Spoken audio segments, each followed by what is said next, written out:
The bountiful benefits of premarital counseling.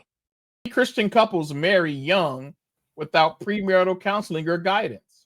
Churches often emphasize sexual purity before marriage, but don't equip couples for conflict resolution, financial planning, emotional maturity, or long-term commitment. Isn't it crazy how we hitting on all these things all the rest of the year in ministry? Yes, sir. Is that not crazy? Is this not what the work that we're taking on as a church to actively engage couples and meet them right where they are and engage them where they are and allow them to put themselves in a place to be challenged? Yeah, and that conflict resolution piece, that's, if you don't get that right.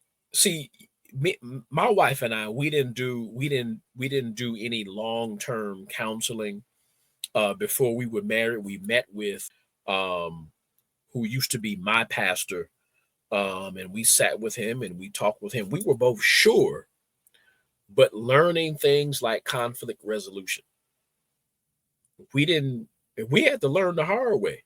Yeah. But we were talking, just a few weeks ago.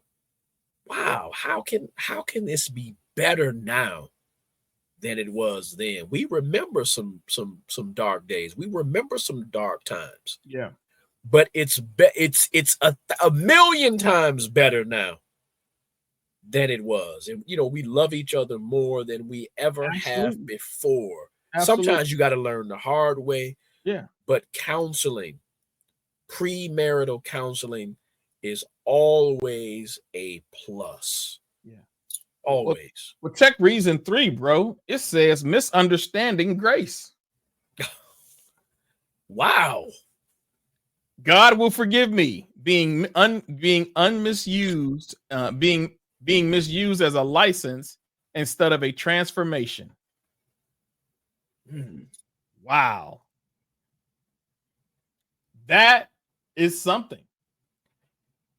That's being used as a license rather than a transformation. There could be emphasis on individual happiness over covenant sacrifice that contradicts biblical models of marriage.